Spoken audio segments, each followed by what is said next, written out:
Hello मेरे प्यारे दोस्तों। अयान बनेगा सुप्रीम थंडर गॉड के एक नए अध्याय पे आप लोग का स्वागत है। यह कहानी मेरे द्वारा एडिटेड और ट्रांसलेटेड है।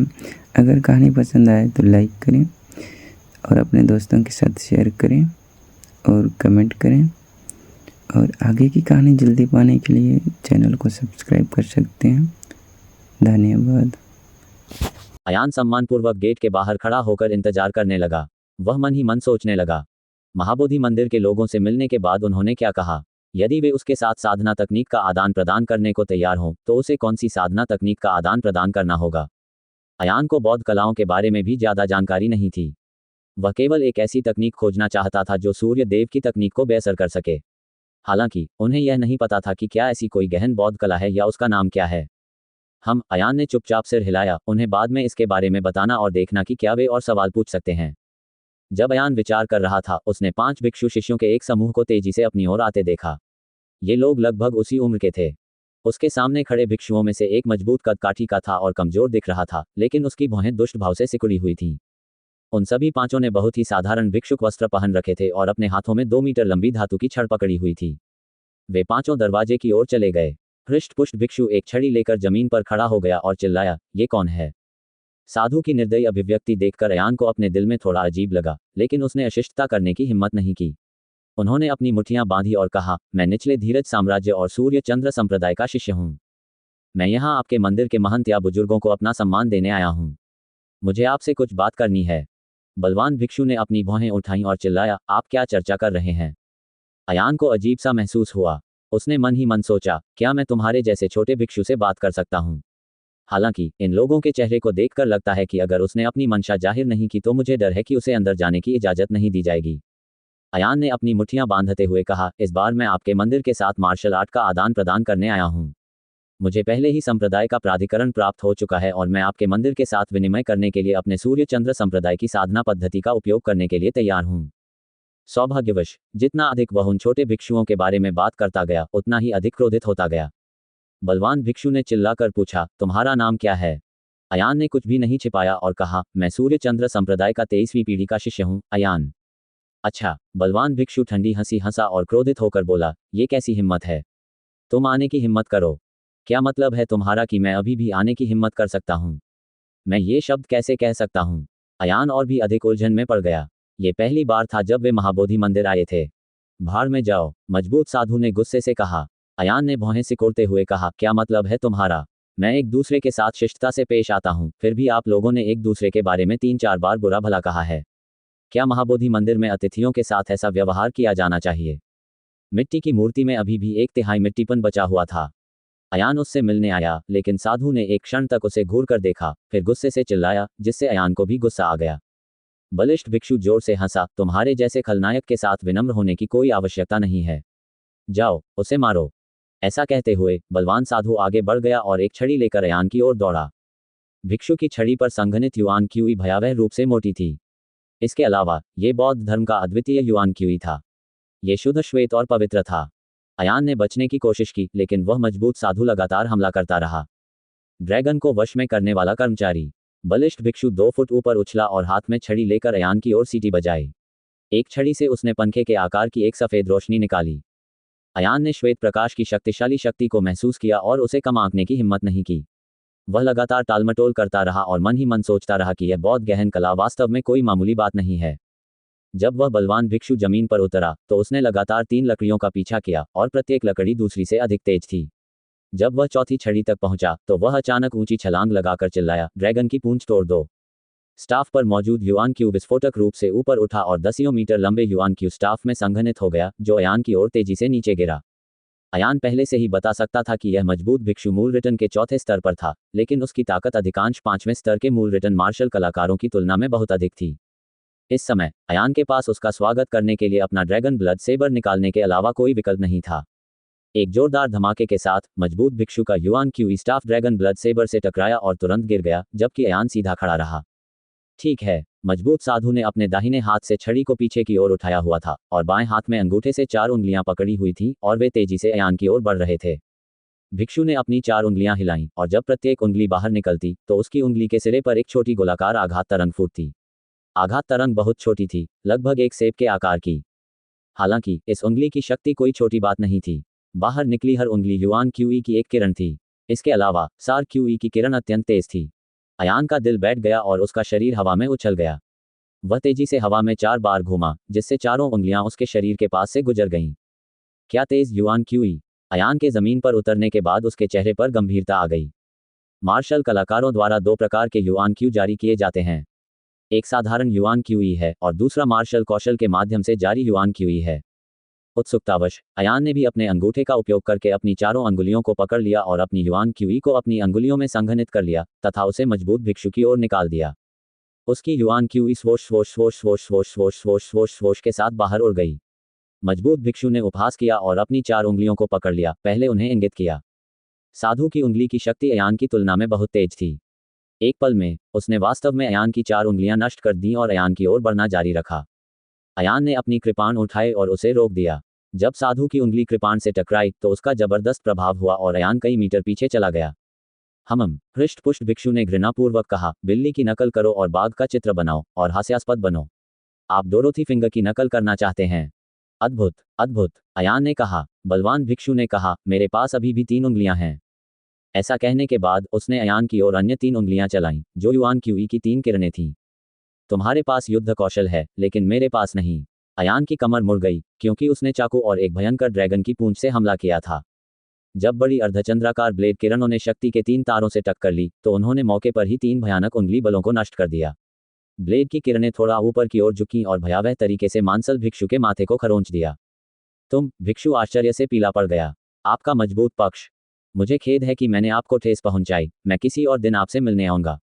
अयान पहाड़ से नीचे कूद गया और अपने युआन क्यू पंख फैलाकर दूर तक उड़ गया। अयान के जाते हुए रूप को देखकर मजबूत साधु के चेहरे पर उदासी और अनिश्चितता थी।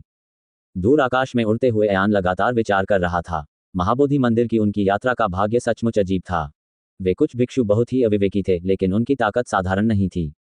सच कहा जाए तो अयान के उस शक्तिशाली साधु के मूल्यांकन के अनुसार उस साधु की ताकत वास्तव में बहुत साधारण थी। यह उनकी प्रतिभा के कारण होना चाहिए और यह संयुक्त परीक्षा में द्वितीय श्रेणी के संप्रदायों के मुख्य शिष्यों के लगभग समान था।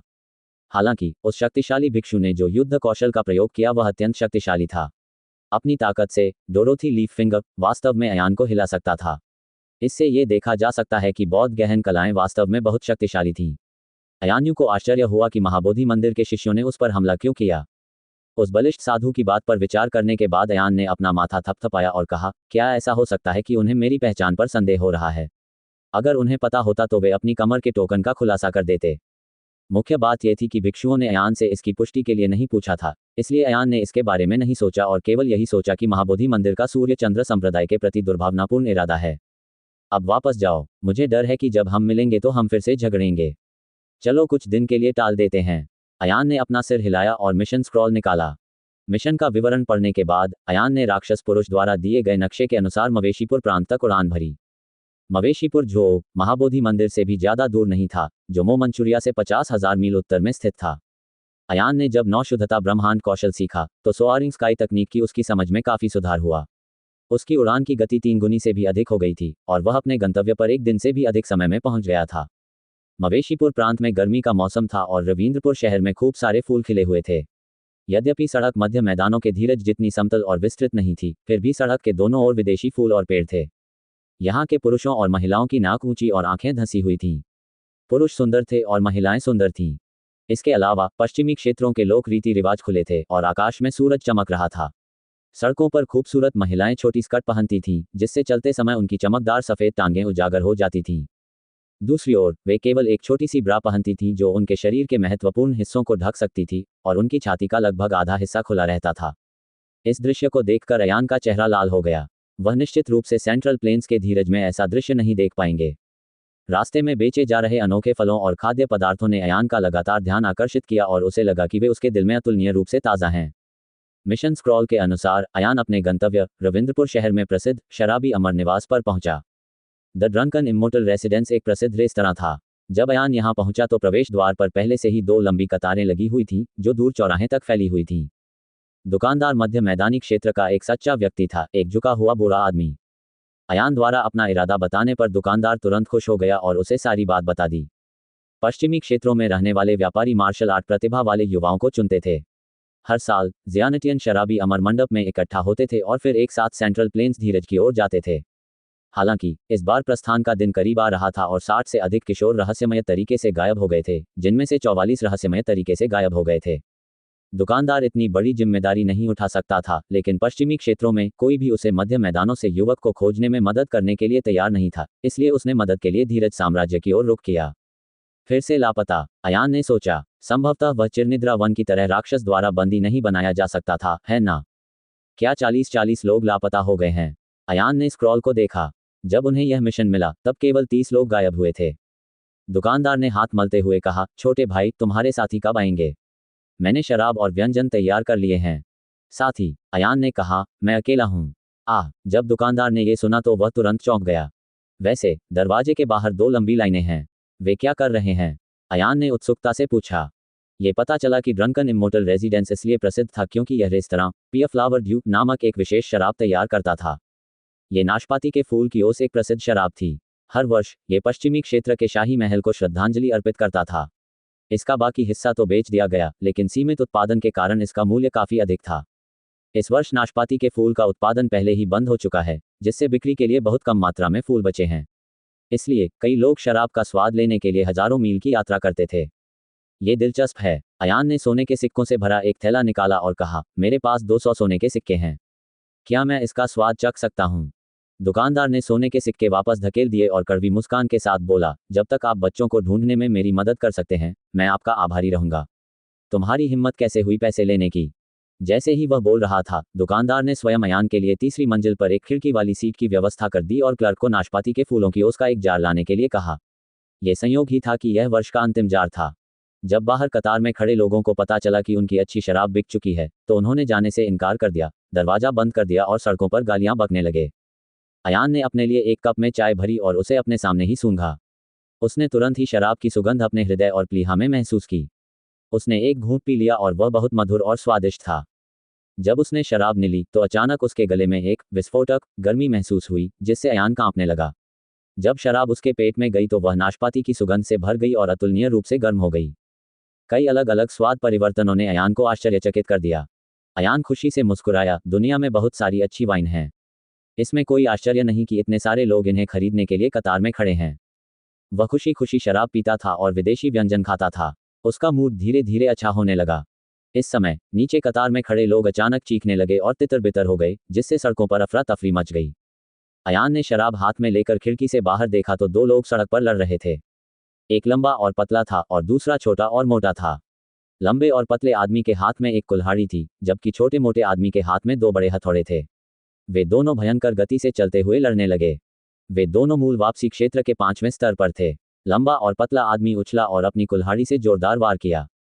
जैसे ही कुल्हाड़ी नीचे गिरी, कुल्हाड़ी के दोनों ओर के फूल और पेड़ टूट गए और फूल और पत्ते हवा में ऊपर उड़ गए। छोटे कद के मोटे आदमी ने अपने 2 हथौड़े एक दूसरे के ऊपर रखे और एक बार कुल्हाड़ी से टकराया। इस बार लंबे और पतले आदमी को लगातार 1 दर्जन से अधिक बार पीछे धकेला गया। जमीन पर उतरते ही लंबे और पतले आदमी ने अपनी छाती को ढक लिया और मुंह से खून बाहर निकाला। छोटे मोटे आदमी ने अपनी मोटी भुजाएं हिलाईं और एक हथौड़ा फेंक दिया। हथौड़े पर अंकित युआन क्यूई बदल गई, जिससे एक काले कुत्ते का चेहरा बन गया। दुबला पतला आदमी उछल पड़ा और उसने अपनी बाहें फैला दी, जिससे एक मिट्टी के पीले रंग के उड़ते हुए सारस में राक्षसी ऊर्जा संघनित हो गई, जबकि युद्ध कुल्हाड़ी ने अपनी चोंच से छोटे मोटे आदमी पर हमला कर दिया। राक्षसी क्यूई। अयान ने शराब का प्याला हाथ में लिया और मन ही मन कुछ बुदबुदाया। वह लंबा और पतला आदमी एक राक्षसी सारस निकला। ये देखकर कि दोनों के युद्ध कौशल टकराने वाले हैं, अयान ने अपने दाहिने हाथ में एक कप पकड़ लिया और अपना बायां हाथ मेज पर दबा दिया।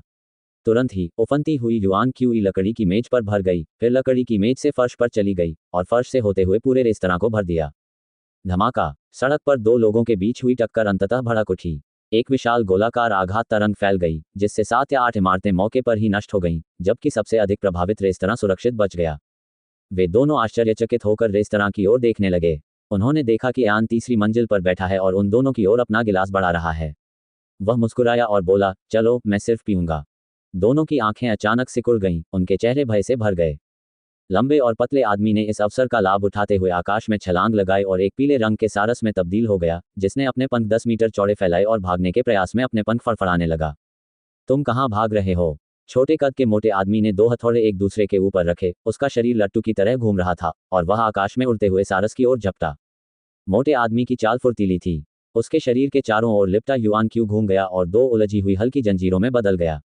जैसे ही वह राक्षसी सारस को पकड़ने वाला था, अचानक एक राक्षसी तलवार आसमान से उतरी। कैसा साहस! हमारे धर्मी दानव हॉल के लोगों को चोट पहुंचाने की तुम्हारी हिम्मत कैसे हुई? जैसे ही राक्षसी तलवार नीचे आई, छोटे मोटे आदमी ने जल्दी से अपने शरीर को हवा में घुमाया और राक्षसी तलवार की नोक पर 2 हथौड़ों से प्रहार किया। हालांकि राक्षसी की हुई तलवार अतुलनीय रूप से शक्तिशाली थी। उसने उस छोटे मोटे आदमी को जोर से जमीन पर पटक दिया। सौभाग्यवश मोटा आदमी फुर्तीला था और घातक प्रहार से बचने के लिए जमीन पर लुढ़क गया। राक्षसी की तलवार जमीन को चीरती हुई बाहर निकली, जिससे केवल एक तलवार की मूठ ही दिखाई दी। इसके बाद पूरी तलवार काले धब्बों में बदल गई। आकाश में एक ही समय में 5 लोग उतरे। उनमें से एक वह दुबला पतला और लंबा आदमी था, जबकि अन्य 4 भी राक्षस आदमी थे। वे सभी मूल वापसी क्षेत्र के 5वें स्तर पर थे। जैसे ही पहला दाढ़ी वाला आदमी जमीन पर उतरा, वह तेजी से छोटे मोटे आदमी की ओर दौड़ा और आधे रास्ते में ही उस पर झपट पड़ा। छोटे मोटे आदमी ने जल्दी से अपना हथौड़ा उठाया। कौन जानता था कि जैसे ही वह उस पर झपटा, उसकी दाढ़ी अचानक 5 मीटर लंबे काले बालों वाले भालू में बदल जाएगी। क्रूर भालू की राक्षसी आभा फैल गई और काली राक्षसी आभा आधी सड़क पर फैल गई। इसने वास्तव में छोटे मोटे आदमी के हथौड़े पर जोरदार थप्पड़ मारा और उसे उड़ा दिया। हथौड़े से जोरदार विस्फोट हुआ, वह भिनभिनाता हुआ आकाश में उड़ गया, प्रकाश के कणों में बदल गया और हवा में गायब हो गया। छोटे मोटे आदमी ने दांत पीसकर भालू के पेट पर हथौड़ा मारा। भालू वास्तव में सुरक्षित था। उसने अपनी बाहें फैलाईं और उस छोटे मोटे आदमी को गले लगा लिया। भालू की भुजाओं ने ताकत लगाई और छोटे मोटे आदमी का शरीर लगभग कुचल गया और उसकी 2 आंखें बाहर निकल आईं। ओह! अयान की आंखें हिल गईं और उसने सबसे पहले उस दृश्य को देखा जिस पर किसी और का ध्यान नहीं गया था। जैसे ही अयान की ओह आवाज प्रकट हुई, युद्ध के मैदान में अचानक एक धीमी आवाज प्रकट हुई। तुम्हारी हिम्मत कैसे हुई? एक साधारण भिक्षु वेश धारण किए हुए एक छोटा भिक्षु पहले से ही युद्ध के आंतरिक घेरे में खड़ा था। उसने अपने दोनों हाथ जोड़े और अपने पीछे एक स्टील का मूसल ले रखा था। ये छोटा भिक्षु लगभग 17 या 18 वर्ष का था और वह लकड़ी की तरह दुबला पतला था। उसकी पलकें आधी खुली और आधी बंद थीं और वह मूल वापसी के 4थे स्तर पर था। 5 राक्षस तुरंत पीछे हट गए, मानो उन्होंने कोई भूत देख लिया हो। जो भालू छोटे मोटे आदमी को मारने की कोशिश कर रहा था, उसने भी डर के मारे अपने हाथ छोड़ दिए। महाबोधि मंदिर। बेशक भालू इतना भयभीत था कि उसकी आत्मा बिखर गई, लेकिन लिटिल मॉन्ट के साधना क्षेत्र को देखने के बाद वह जोर से हंसा। यह मूल वापसी क्षेत्र का सिर्फ 4था स्तर है। हम 5 भाई आज तुम्हारी जान ले लेंगे और स्वर्ग के नीचे राक्षस जाति के अपने देशवासियों से बदला लेंगे। चलो साथ चलते हैं। 5 राक्षसी व्यक्ति एक ही समय में छोटे भिक्षु की ओर झपटे। छोटे भिक्षु की पलकें अभी भी आधी खुली और आधी बंद थीं। उसने स्टील का मूसल निकाला और उसे भारी ढंग से जमीन पर रख दिया। पिंग! युआन क्यूई शॉकवेव का एक चक्र फैल गया, जिसने तुरंत सभी 5 राक्षस नरों को उड़ा दिया। छोटे भिक्षु ने अपनी उंगलियां पकड़ लीं और धीरे से एक बकरी के दांत वाले राक्षस को खींचा। एक अदृश्य शक्ति ने उसकी दाढ़ी खींच ली और छोटे भिक्षु के मूसल से उसके सिर पर वार कर दिया। तुरंत ही पता चला कि वह टूट गया था और उसका मस्तिष्क सब जगह फैल गया था। फूल चुनने वाली उंगली। अयान ने अपनी आंखें सिकोड़ लीं। छोटे भिक्षु ने फिर से अपनी उंगलियां भींची और लंबे तथा पतले राक्षसी सारस को खींच लिया। उसने उसी तरह मूसल से उसका सिर भी कुचल दिया। बेस्क भालू ने इस अवसर का लाभ उठाकर हम पर हमला कर दिया।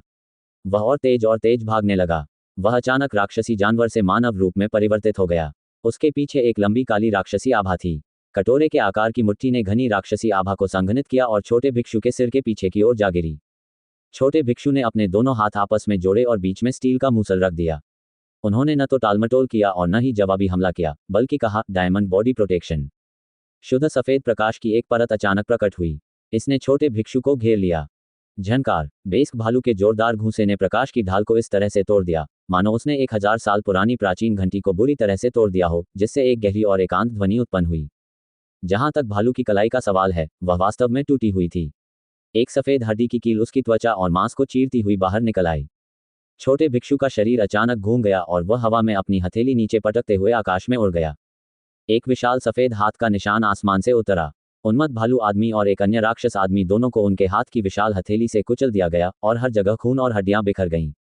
Big way to a palm. Ayaan ने चुपचाप सिर हिलाया। छोटे भिक्षु ने अपने हाथ में स्टील का मूसल पकड़ रखा था। उसकी पलकें आधी खुली और आधी बंद थीं। उसका शरीर अंतिम राक्षस पुरुष की ओर था।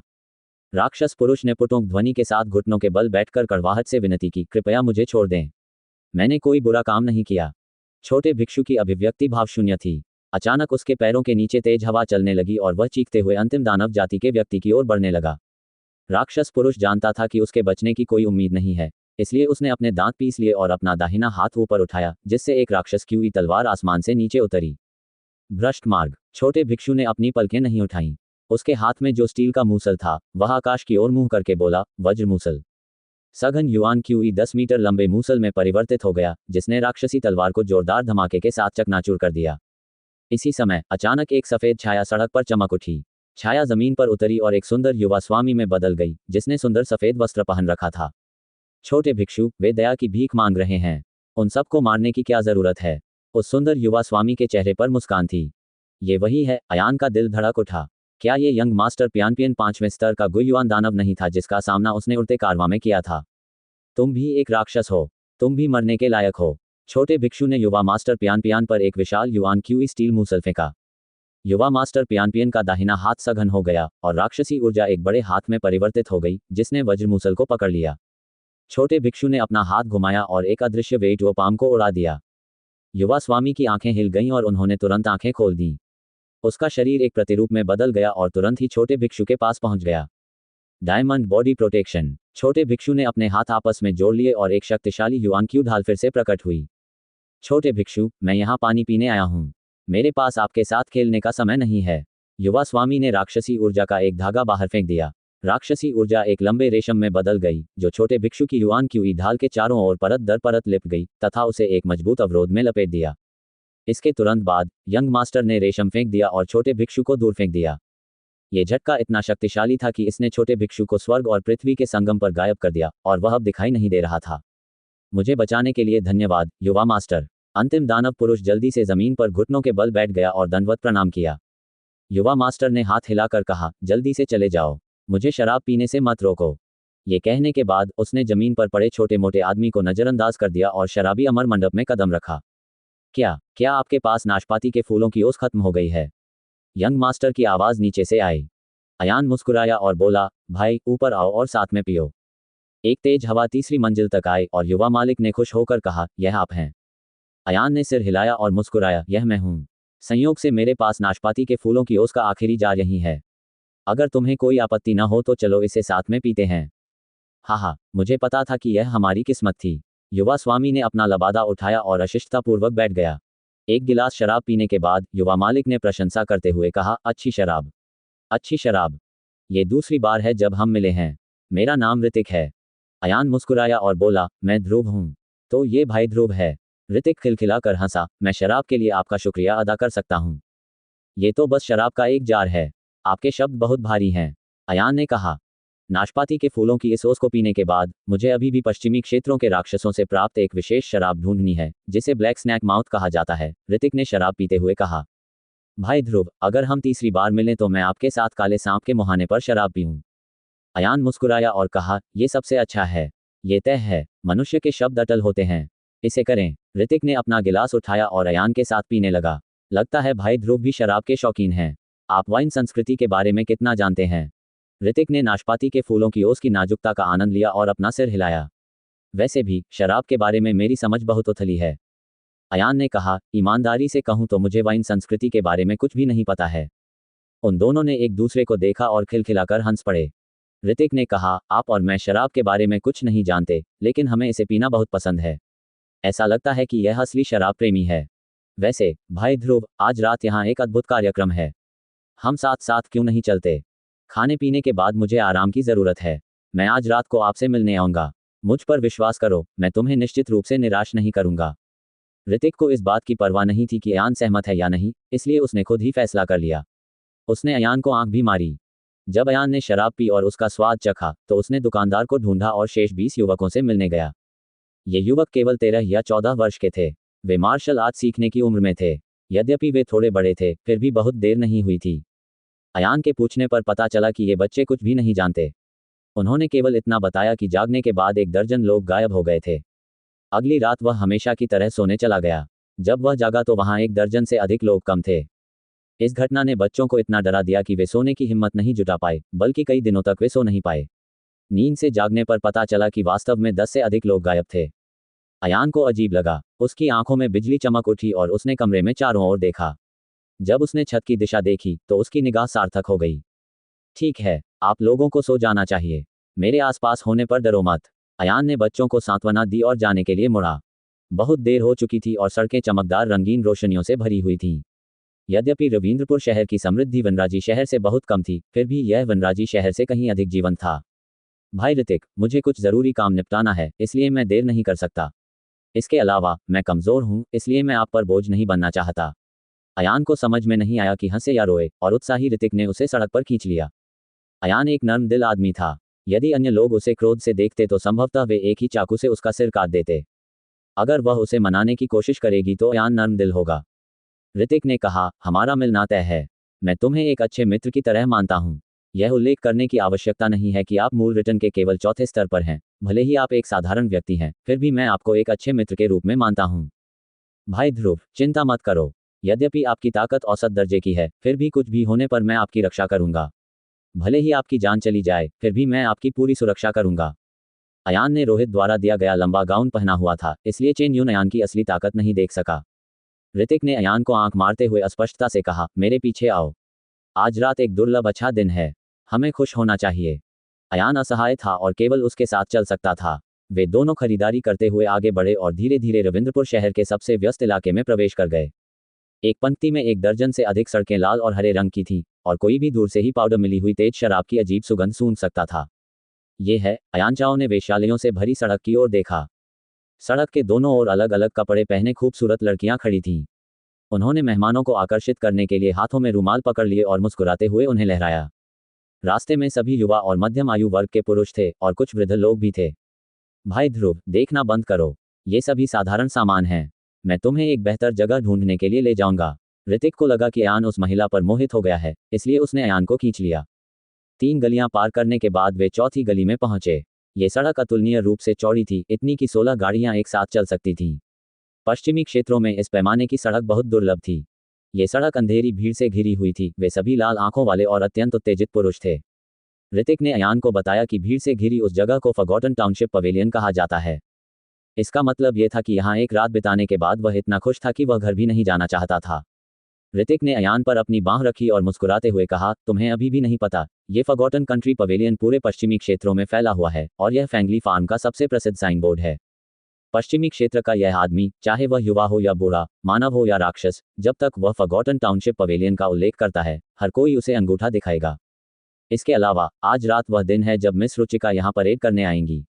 मिस रुचिका स्वर्ग और देश की सुंदरता के साथ पैदा हुई हैं। वह पूरे फॉरगॉटन टाउनशिप पवेलियन की सबसे सुंदर महिला हैं। वह साल में कभी कभार ही दिखाई देती है। अगर वह बाहर भी आती है तो वह केवल फॉरगॉटन टाउनशिप पवेलियन के आसपास ही भटकेगी। इस बार रविंद्रपुर शहर में फॉरगॉटन टाउनशिप पवेलियन की बारी है। मिस रुचिका की सुंदरता को देखने के लिए कई लोग हजारों मील की दूरी तय करके आए हैं। चेन यून के शब्द आकर्षक थे, लेकिन अयान में रुचि की कमी थी।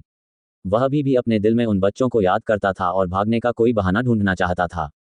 फॉरगॉटन टाउनशिप पवेलियन के प्रवेश द्वार पर एक बड़ा मंच था। मंच पर पतले कपड़े पहने लड़कियां नाच रही थीं। लड़कियों का एक समूह नृत्य कर चुका था और अगला समूह उनका स्वागत करने के लिए आगे आया। इससे असंख्य लोग अत्यधिक उत्साहित हो गए। वे सभी ऊंची आवाज में चिल्लाने और सीटियां बजाने लगे। इससे पहले कि अयान अपनी बात पूरी कर पाता, भीड़ अचानक उबल पड़ी। भाई ऋतिक, मेरी तबीयत ठीक नहीं है। मैं वापस जाकर आराम करना चाहता हूँ। मिस रुचिका यहाँ हैं, किसी ने जोर से चिल्लाया। जल्दी देखो, जल्दी से देखो। ऋतिक ने अयान की बांह खींची और आसमान की ओर इशारा किया। अयान ने उस ओर देखा और देखा कि एक लाल परछाई खूबसूरत रात के आसमान से उतर रही है। वह एक महिला थी जिसके चेहरे पर हल्का सा घूंघट था। वह चमकदार लाल ब्रोकेड का कपड़ा पहने हुए थी। ब्रोकेड लगभग पारदर्शी था, जिससे उसका सुंदर शरीर सबके सामने उजागर हो रहा था। यदि नीचे अंडरवियर न होता तो शायद सभी लोग ये सब देख लेते। जब लड़की नीचे उतरी तो उसका शरीर अभी भी नाच रहा था, जैसे असंख्य फूलों के बीच एक सुंदर तितली नाच रही हो। जब वह थोड़ा और नीचे उतरी तो उसे अटारी के दोनों ओर लगी लाइटों से रोशनी दिखाई देने लगी। उसका शरीर सुडौल था और उसकी त्वचा बर्फ से भी अच्छी थी। जैसे ही उसकी दोनों कमल जैसी भुजाएं धीरे धीरे झूलीं, दोनों लाल रेशमी कपड़े 2 बड़ी तितलियों में बदल गए और उसके शरीर के चारों ओर उड़ने लगे। उसकी आंखें सितारों की तरह थीं, उसकी काली काली पलकें मुड़ी हुई थीं। उसकी आंखों में झरने का पानी भरा हुआ लग रहा था और रोशनी का धुंधलापन उसे और भी अधिक मादक लग रहा था। वह अपने बर्फ जैसे सफेद पैरों से हल्के से मंच पर उतरी। तुरंत ही उसके चेहरे पर एक सुगंधित हवा बही, जिससे असंख्य पुरुष मोहित हो गए। उसके चेहरे पर हल्के घूंघट के भीतर उसके होठों पर बैंगनी लाल रंग की एक झलक दिखाई दी। उसके नाजुक होठों के कोने थोड़े ऊपर की ओर मुड़े हुए थे, जो आत्मा को मोह लेने वाली वक्रता बना रहे थे। यह उसकी है। अयान ने पहले ही हल्के घूंघट के पीछे से मिस रुचिका को पहचान लिया था। इस दृश्य को देखकर अयान का दिल घाटी की गहराई में डूब गया। स्वर्गीय दानव संप्रदाय पश्चिमी क्षेत्रों में भी आ गया है। जब से मिस रुचिका मंच पर उतरी, एक जोड़ी धुंधली और नशीली आंखें अयान पर टिकी थीं। अयान को देखने के बाद घूंघट के पीछे उसके होंठ और भी खूबसूरत हो गए। अच्छा, बहुत सुंदर। ऋतिक ने अपनी लार निगल ली और महसूस किया कि उसकी आत्मा आसमान से उड़ गई, तारों भरे आसमान के नीचे हवा में नाच रही थी। मिस रुचिका, हमने आपका बहुत इंतजार किया। मंच के नीचे एक आदमी अपनी छाती ढककर नीचे झुका और चिल्लाने लगा। मिस रुचिका को देखकर मानो उनका हृदय ऐसे सुंदर चेहरे की उत्तेजना को सहन करने में असमर्थ हो गया था। सभी लोगों ने अपने नीचे छोटे छोटे तंबू लगा लिए। हाँ, किसी ने उसकी बांह हिलाते हुए उत्साह से चिल्लाया, तुम्हारा ये हाल कैसे हुआ? तुम्हारा स्वरूप नश्वर संसार से कैसे संबंधित हो सकता है? क्या तुम कोई परी नहीं हो जो 9 स्वर्गों की आकाशगंगा से नश्वर संसार में गिरी हो? मिस रुचिका, मैं आपके लिए सब कुछ त्यागने को तैयार हूँ। वाह, आप योग्य हैं। मैं अपनी सारी संपत्ति मिस रुचिका के साथ शराब पीने में खर्च कर दूंगा। मिस रुचिका, मैं आपको अपने पास मौजूद सारा पैसा दे दूंगा। क्या मैं आपका हाथ छू सकता हूँ? मिस रुचिका ने अपना मुंह ढक लिया और खिलखिलाकर हंसने लगी। उसकी हंसी चांदी की घंटी की तरह थी। उसने चारों ओर देखा और कहा, आप सभी जानते हैं कि जब तक मैं युवा स्वामी को चाहती हूँ, भले ही वह निर्धन हो, मैं तैयार हूँ। अगर मुझे वह पसंद नहीं आया तो वह मुझे एक शहर दे देगा। मैं अब उसकी ओर देखना नहीं चाहता। मिस रुचिका, मेरी ओर देखो। एक आदमी मंच पर आया और बोला, क्या आप मेरे रूप से संतुष्ट हैं? ये व्यक्ति सुंदर था, लंबा और सीधा शरीर वाला था। उसके हाथ में एक पंखा था और वह बहुत आत्मविश्वास से भरा हुआ था। मिस रुचिका ने अपना सिर हिलाते हुए कहा, युवा मास्टर कृपया वापस आइए। एक अन्य व्यक्ति उछलकर बोला, मेरी ओर देखो। मिस रुचिका ने अपना सिर हिलाया। इसके बाद कई लोग प्रदर्शन करने के लिए आगे आए। कुछ लोग एक दूसरे के खिलाफ कविताएं पढ़ रहे थे, कुछ लोग गीत गा रहे थे और कुछ लोगों ने तो वहां गुकिन भी बजाया। हाँ, अगर आप मिस रुचिका का पक्ष ले सकें तो यह आपके जीवन की बर्बादी नहीं है। भाई ध्रुव, क्या आपको ऐसा नहीं लगता? ऋतिक मिस रुचिका के चेहरे में डूबा हुआ था, खुद को छुड़ाने में असमर्थ था। ठीक इसी समय अयान और अन्य 2 का 5 लोगों के एक समूह द्वारा पीछा किया गया। ये पांचों लोग बर्फ सफेद लंबे वस्त्र पहने हुए थे और उनके सामने तीखी भौहें और बाघ जैसी आंखों वाला एक व्यक्ति था। वे 2 मीटर लंबे थे और बेहद खूबसूरत थे। इन पांचों लोगों का स्वभाव वहां उपस्थित अन्य लोगों से बिल्कुल अलग था। ये कहा जा सकता है कि वे भीड़ से अलग दिखते हैं। जैसे ही वे वहां पहुंचे, उन्होंने तुरंत वहां उपस्थित सभी पुरुषों की एक दूसरे से तुलना की। दिलचस्प। सामने खड़ा एक आदमी मंद मंद मुस्कुराया। उसके पैरों के नीचे युआन क्यूई का एक कतरा दिखाई दिया। युआन क्यूई 5 रंगों वाले इंद्रधनुष में संघनित हो गया। जहां तक उसका सवाल है, वह इंद्रधनुषी पुल पर चढ़ गया और कदम दर कदम युवराज के पास पहुंचा।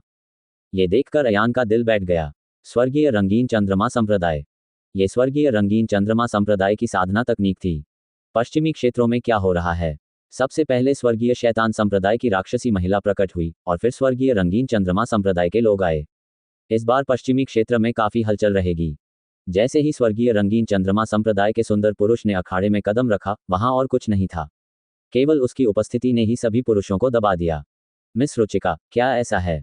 ब्लैक सेक्ट का आदमी थोड़ा मुस्कुराया। मैं धीरज साम्राज्य और सन मून सेक्ट का अयान आपको नमस्कार करता हूँ। अयान ने लगभग मुंह से खून थूक दिया। अयान, उस दिन ब्लैक सेक्ट का बच्चा वास्तव में उसका प्रतिरूपण कर रहा था। अयान, सूर्य चंद्र संप्रदाय के अयान, क्या ये सचमुच 12 संयुक्त परीक्षाओं का चैंपियन है? अयान, मंच के नीचे एक मध्यम आयु वर्ग के मार्शल कलाकार ने चिल्लाकर कहा। ब्लैक सेक्ट का आदमी थोड़ा मुस्कुराया। मैं तो बस एक साधारण प्रतिभाशाली व्यक्ति हूँ। मैं ही वह व्यक्ति हूँ जिसने ये किया है। पश्चिमी क्षेत्रों के मूल निवासी नहीं जानते थे कि अयान कौन था, लेकिन मध्य में रहने वाले मार्शल कलाकारों ने स्पष्ट रूप से उसके बारे में सुना था, लेकिन उन्होंने कभी अयान का चेहरा नहीं देखा था। सेंट्रल प्लेन्स मार्शल कलाकार हैरान था। आप उस पहचान के साथ आप पश्चिमी क्षेत्रों में क्यों आए? स्वर्गीय रंगीन चंद्रमा संप्रदाय के व्यक्ति ने अपना पंखा हिलाया और मुस्कुराया। मैं महाबोधि मंदिर के दर्शन के लिए आया हूँ। ये सुनकर अयान ने अपना सिर थपथपाया और मन ही मन सोचा, क्या बकवास है। अंततः मुझे पता चल गया कि क्यों। इसमें कोई आश्चर्य नहीं कि जब उन्होंने महाबोधि मंदिर में अपना नाम और संप्रदाय घोषित किया तो उस बलिष्ठ भिक्षु ने उन पर हमला कर दिया। पता चला कि किसी ने पहले ही उसका नाटक कर लिया था। लेकिन वे स्वयं होने का दिखावा क्यों करेंगे? उनका स्वर्गीय रंगीन चंद्रमा संप्रदाय महाबोधि मंदिर क्यों गया? अयान को तो बस यही लगा कि इसमें कुछ गड़बड़ है। ये सिर्फ इसलिए हुआ कि वे अंधेरे में खुद को उजागर कर रहे थे, इसलिए उसने उसे फाड़ा नहीं और चुपचाप देखता रहा। जब मिस रुचिका ने अयान शब्द सुना तो उन्होंने असली अयान की ओर एक ऐसी मुस्कान से देखा जो मुस्कान नहीं थी। मिस रुचिका, ब्लैक सेक्ट व्यक्ति ने कहा, मैं असाधारण रूप से शक्तिशाली हूँ। मैंने धीरज साम्राज्य के 12 संप्रदायों की संयुक्त परीक्षा में चैंपियनशिप जीती। आप केंद्रीय मैदानों में मार्शल आर्ट की दुनिया में जा सकते हैं और चारों ओर पूछ सकते हैं। कुछ लोग ऐसे हैं जिन्होंने कभी मेरा नाम अयान नहीं सुना है। भाई ध्रुव, वह किसके बारे में बात कर रहा है? अयान? क्या यह आपका अपना परिवार हो सकता है? चेन यून ने अयान से उत्सुकता से पूछा। अयान ने सिर हिलाते हुए कहा, दुनिया में कई उपनाम हैं। मैं किसी अयान को नहीं जानता। ये सच है। ऋतिक ने सिर हिलाया। मंच पर सुश्री रुचिका ने स्वर्गीय रंगीन चंद्रमा संप्रदाय के व्यक्ति से कहा, मैंने सुना है कि युवा मास्टर अयान सूर्य चंद्रमा संप्रदाय में शामिल हो गए हैं। सनपीक संप्रदाय के अंतर्गत उनकी शिक्षिका आईवी मध्य मैदानों की सर्वश्रेष्ठ सुंदरी हैं। तुम्हारे पास तो ऐसा मालिक है, फिर तुम मुझ पर कैसे मोहित हो सकते हो? अयान ने राहत की सांस ली और खुद को शांत करने की पूरी कोशिश की। वह जानता था कि राक्षसी स्त्री ऋतिका उसका मजाक उड़ा रही थी। उस दिन ब्लैक सेक्ट के आदमी ने ओह ध्वनि निकाली। जाहिर है, उन्हें उम्मीद नहीं थी कि पश्चिमी क्षेत्र की मिस रुचिका वास्तव में इतना कुछ जानती होंगी। उसने अपनी मुठ्ठियां बांध लीं और कहा, ठीक है, यद्यपि मास्टर आईवी सुंदर हैं, फिर भी वह लड़की का 1000वां भाग भी नहीं है। मिस रुचिका को बहुत गर्व हुआ। उसने चुपके से अयान को आंख मारी और स्वर्गीय रंगीन चंद्रमा संप्रदाय के व्यक्ति से कहा, मैंने सुना है कि सूर्य शिखर की सूर्य देव तकनीक दुनिया में अद्वितीय है। क्या आप इसका उपयोग मेरे क्षितिज को व्यापक बनाने के लिए कर सकते हैं? स्वर्गीय रंगीन चंद्रमा संप्रदाय के शिष्य ने भौहें सिकोड़ते हुए कहा, ओह, ये सूर्य देव तकनीक कोई छोटी बात नहीं है। बाहरी लोगों द्वारा ये कार्य आसानी से कैसे किया जा सकता है? मैं मिस रुचिका को दिखाने के लिए 2 अन्य तकनीकों का उपयोग क्यों नहीं करता? ये सुनकर कि केंद्रीय मैदानों के विशेषज्ञ युद्ध कौशल का प्रदर्शन करने जा रहे हैं, सभी लोग तुरंत तितर बितर हो गए और खुले स्थान की ओर चले गए। स्वर्गीय रंगीन चंद्रमा ने अपना दाहिना हाथ हिलाया और उसकी भंडारण अंगूठी में से 3 मीटर ऊंची कृपाण उड़कर बाहर आ गई। वह जमीन पर कूद पड़ा और उसने तलवार जमीन में घोंप दी। वह चिल्लाया, एजियो ड्रैगन, समुद्र में जाओ। जैसे ही वह बोल रहा था, वह आदमी जोर से धमाके के साथ आगे बढ़ा। उसका शरीर भयंकर लपटों से जल रहा था। सभी लोग आश्चर्य से अपना मुंह खोल बैठे। बहुत मजबूत। ऋतिक ने अयान की बांह थपथपाई और कहा, हालांकि यह अयान अभी ओरिजिन रिटर्न के तीसरे स्तर पर ही है, लेकिन इसकी ताकत बहुत मजबूत है। यहां तक कि मुझे भी उसे हराने का ज्यादा भरोसा नहीं है। स्वर्गीय रंगीन चंद्रमा संप्रदाय को केवल इतना पता था कि अयान मूल वापसी के तीसरे स्तर पर था, लेकिन वे यह नहीं जानते थे कि असली अयान वास्तव में चौथे स्तर तक आगे बढ़ चुका था। हालांकि यह नकली अयान वास्तव में ओरिजिन रिटर्न के तीसरे स्तर पर नहीं था। वह अपने ही राज्य का दमन कर रहा था। वास्तव में उसे मूल रिटर्न के 5वें स्तर पर होना चाहिए। जहां तक समुद्र में जाने वाले तथाकथित एजियो ड्रैगन का सवाल है, उसके शरीर के चारों ओर लिपटी लपटें युआन क्यूई द्वारा सक्रिय की गई थीं।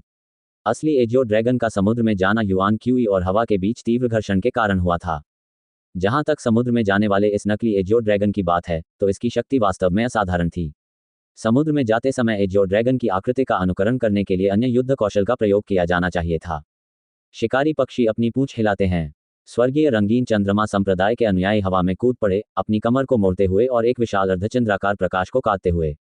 जाहिर है, रैप्टर की पूंछ का झुकाव भी नकली था। अयान ने उसके कंधों को पकड़ लिया और नीचे से ठंडे मन से देखने लगा। शिन दाओतियान गहन संप्रदाय उसके बारे में बहुत कुछ जानता था, लेकिन क्या कारण था कि वे उसके होने का दिखावा करते थे? क्या ऐसा हो सकता है कि वह उन्हें धोखा देने के लिए सिर्फ अपने नाम का इस्तेमाल करना चाहता था? नहीं, स्वर्गीय रंगीन चंद्रमा संप्रदाय इतना उबाऊ नहीं है। शायद, क्या वे महाबोधि मंदिर में बौद्ध संप्रदाय की गहन कलाओं को धोखा देने के लिए अपनी पहचान का उपयोग करने की कोशिश कर रहे थे? लेकिन क्या स्वर्गीय रंगीन चंद्रमा संप्रदाय को प्राचीन मार्शल कब से पहले से ही एक और भी प्राचीन बौद्ध गहन कला नहीं मिली थी? अजीब। ब्लैक सेक्ट का शिष्य हवा से उतरा और मिस रुचिका से बोला, मिस रुचिका, कैसा है? मिस रुचिका ने आंखें घुमाईं और जोर से हंस पड़ीं। स्वर्गीय रंगीन चंद्रमा संप्रदाय के अनुयायी हैरान थे। युवती, तुम किस बात पर हंस रही हो? मिस रुचिका बोली, क्या आप मेरा असली रूप देखना चाहते हैं? बिल्कुल, स्वर्गीय रंगीन चंद्रमा संप्रदाय के शिष्य ने प्रसन्नतापूर्वक कहा, मैंने बहुत दिनों से सुश्री रुचिका का नाम सुना है। आज मैं देखना चाहता हूं कि पश्चिमी क्षेत्र का ये फूल कैसा दिखता है। मिस रुचिका ने कहा, आप मेरे चेहरे को देख सकते हैं, लेकिन आपको ये कहना होगा कि अयान एक पिल्ला है। स्वर्गीय रंगीन चंद्रमा संप्रदाय के शिष्य स्तब्ध रह गए। अयान तो और भी असहाय था। उस दिन काले संप्रदाय का शिष्य वास्तव में अयान नहीं था। वह डरा नहीं था। उन्होंने कहा, ठीक है, लड़की की खातिर मैं कहता हूं, अयान एक पिल्ला है। मिस रुचिका खिलखिलाकर हंस पड़ी। उनकी हंसी से फूल कांपने लगे। तो फिर से कहो, उसने कहा, अयान एक छोटा कछुआ है। अच्छा, अयान एक छोटा कछुआ है, काले संप्रदाय के शिष्य ने कहा। मिस रुचिका लगभग हंस पड़ी और बोली, अयान एक बदबूदार लकड़ी का टुकड़ा है, जिसकी आंखें नहीं हैं और वह नहीं जानता कि उसके लिए क्या अच्छा है। अयान ने मंच के नीचे गहरी सांस ली। उसने अपने आप को शांत रखने की पूरी कोशिश की। उसे शांत होना पड़ा। स्वर्गीय रंगीन चंद्रमा संप्रदाय के शिष्यों को भी लगा कि ये दिलचस्प है, इसलिए उन्होंने भी इसका अनुसरण किया। मिस रुचिका ने अपना मुंह ढक लिया और चेहरे पर से घूंघट हटाने से पहले काफी देर तक मुस्कुराती रहीं। एक पल तो सभी अयान की ताकत देखकर दंग रह गए, लेकिन अगले ही पल मिस रुचिका की खूबसूरती देखकर सभी दंग रह गए। अयान भी दंग रह गया। ये रितिका 17 या 18 साल की लग रही थी, इसलिए वह उत्सुकता से खुद को रोक नहीं सका। इस चुड़ैल की उम्र इच्छानुसार कैसे बदल सकती है? बहुत सुंदर, बहुत सुंदर। स्वर्गीय रंगीन चंद्रमा संप्रदाय के शिष्यों की आंखें खुली की खुली रह गईं और उन्होंने जो कुछ देखा उससे वे सभी मोहित हो गए। स्वर्गीय रंगीन चंद्रमा संप्रदाय के अन्य 4 शिष्यों में से एक ने खांसते हुए कहा, वरिष्ठ भाई अयान, अब समय आ गया है कि हम काम पर लग जाएं। जब नकली अयान ने ये सुना तो उसने अफसोस से अपना सिर हिलाया और कहा, मिस रुचिका, हम किसी और दिन मिलेंगे। जब समय आएगा तो मैं आपसे सेंट्रल प्लेन्स के बारे में अच्छी बातचीत करूंगा। वहां बहुत सुंदर है। इतना कहकर वे पांचों चले गए। अयान का दिल तेजी से धड़कने लगा और वह चुपचाप उसके पीछे चलने वाला था। बहरहाल मिस रुचिका मंच से उतरकर अयान के पास आई और बोली, युवा मास्टर, मैं काफी देर से आप पर ध्यान दे रही हूँ। आज रात तुम मेरे साथ आ सकते हो। जाने दो, अयान ने धीमी आवाज में चिल्लाकर कहा, मुझे कुछ काम करना है। मिस रुचिका त्यानयुवान की 5वीं परत विशेषज्ञ थी। उसने केवल अयान के शरीर में ईविल ड्रैगन क्यूई का एक धागा इंजेक्ट किया, फिर अयान को नियंत्रित किया और अयान को फॉरगॉटन टाउनशिप पवेलियन में खींच लिया। ऋतिक ने प्रशंसा करते हुए ताली बजाई। अच्छा, भाई ध्रुव बहुत भाग्यशाली है। अन्य सभी दर्शक आहें भरने लगे। इस समय फॉरगॉटन टाउनशिप पवेलियन में अन्य लड़कियां फिर से आईं और बोलीं, हम लोगों को चुनना शुरू कर रहे हैं। आज हम केवल मार्शल आर्ट प्रतिभा वाले लोगों को चुनते हैं और हम युवा लोगों को चाहते हैं। जो भी व्यक्ति चयनित होगा वह निःशुल्क रात्रि का आनंद ले सकेगा। मंच के नीचे खड़े लोगों ने फिर उत्साह से जयकारे लगाए। इससे कोई फर्क नहीं पड़ता था कि उनके पास मिस रुचिका नहीं थी। वहां ये महिलाएं भी थीं। फॉरगॉटन टाउनशिप पवेलियन के एक शयन कक्ष में बॉर्डर को बहुत गर्मजोशी से सजाया गया था, जिसमें गुलाबी रंग का बिस्तर था और दोनों तरफ पर्दे लटक रहे थे। मुझे छोड़ दो, तुम चुड़ैल हो। अयान और ऋतिका एक नवविवाहित जोड़े की तरह बिस्तर पर एक दूसरे के बगल में बैठे थे। ऋतिका मुस्कुराई और अपना हाथ अयान के कंधे पर रख दिया। उसने अयान के कान में कहा, अच्छा भाई, क्या तुम्हें लगता है कि यह भाग्य है? आप मुझसे मिलने के लिए पश्चिमी क्षेत्र तक आए हैं। मेरी राय में यू लाओ ने उस समय आपके लिए लाल रस्सी खींची है। उसे हम दोनों पर भी दया आती है। अयान गुस्से में बोला, राक्षस, बकवास मत करो। इस समय मुझे एक गंभीर मामले पर ध्यान देना है। जल्दी से मुझे छोड़ दो, अन्यथा वे 5 लोग भाग जाएंगे। ऋतिका ने आह भरते हुए कहा, तो क्या हुआ अगर तुम उन्हें पकड़ भी लोगे? उन 5 लोगों का साधना आधार आपसे अधिक ऊंचा है। अगर मैं तुम्हें जाने दूं तो क्या मैं तुम्हें मरने नहीं दूंगा? अगर तुम मेरे साथ उस नकली अयान की तरह अच्छे रहे तो मैं संतुष्ट हो जाऊंगा। अयान को उसने रोक रखा था, इसलिए वह मन ही मन केवल ये कह सका कि उसका भाग्य प्रतिकूल है और कहा, आखिर तुम क्या करना चाहते हो? ऋतिका ने अयान के कपड़ों का कोना पकड़ा और बोली, देखो, क्या ये जगह किसी नए घर जैसी लग रही है? चलो यहीं शादी कर लें। हालांकि मैं फॉरगॉटन होमटाउन पवेलियन के नेता की भूमिका निभा रही हूँ, लेकिन मैं हमेशा से कुंवारी रही हूँ। मैं उन बदबूदार लोगों को मुझे छूने नहीं दूंगी। अच्छा बड़े भाई, मुझे बस ये करने दो। यदि तुम मुझसे विवाह करोगी तो मैं जीवन भर तुम्हारे साथ अच्छा व्यवहार करूंगी और तुम्हारी आज्ञा का पालन करूंगी। अयान ने भौहें सिकोड़ते हुए कहा, क्या तुम पागल हो? मैंने हमेशा तुम्हें परेशान किया है, लेकिन तुम अब भी मुझे पसंद करती हो। इसके अलावा अब वह घर नवविवाहित घर जैसा नहीं दिखता। ये फॉरगॉटन टाउनशिप पवेलियन था, विशेषकर जब रात पहले से ही अंधेरी हो चुकी थी। पूरा फॉरगॉटन टाउनशिप पवेलियन हॉर्नफती और चिल्लाती महिलाओं से भरा हुआ था। माहौल बहुत ही अजीब था। ऋतिका थोड़ा शर्मा गई और चिपचिपी आवाज में बोली, ये बेहतर नहीं है। सुनो, मेरी बहनें कितनी खुश हैं। हम भी क्यों नहीं आते? अयान का चेहरा काला पड़ गया और उसने कहा, अगर तुम बकवास करना जारी रखोगी तो मुझे तुम्हारे खिलाफ जाने के लिए दोष मत दो। ऋतिका ने अपने होठों को सिकुड़ते हुए कहा, बदबूदार लकड़ी, सड़ी हुई लकड़ी, पिल्ला, छोटा कछुआ। मुझे आपसे पूछना है। अयान ने गहरी आवाज में कहा, अभी मैंने बाहर से सुना है कि जब तक आप मार्शल आर्ट प्रतिभा वाले युवा हैं तो आप मुफ्त में आ सकते हैं।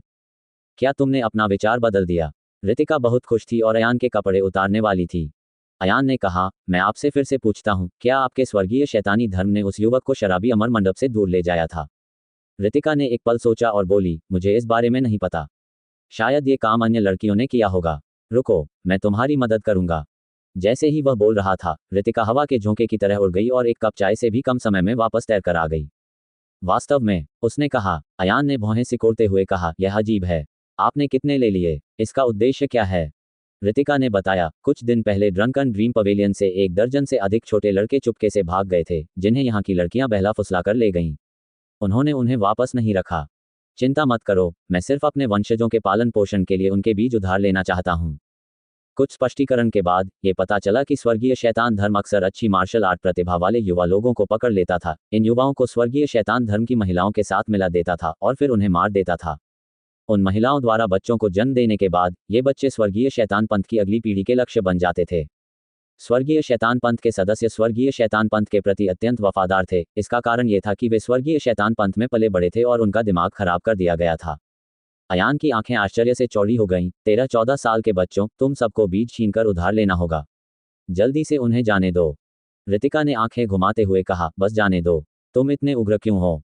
आह, अच्छा नहीं। अयान को अचानक कुछ याद आया और उसने कहा, शराबी अमर भवन में राक्षसी ऊर्जा है। आपने उनमें से केवल 1 दर्जन लोगों को ही धोखा दिया, बाकी सब राक्षसों ने ले लिया होगा। जल्दी से मुझे जाने दो। यदि आप और इंतजार करेंगे तो बाकी बच्चों को नुकसान होगा। रितिका ने गुस्से से अयान के कंधे पर थप्पड़ मारा। तुम्हें पता है कि मुझे कैसे धमकाना है? मुझे जाने दो, मुझे जाने दो। चलो जल्दी करो और चले जाओ, ताकि तुम मुझे इतना गुस्सा न दिलाओ कि मैं मर जाऊं।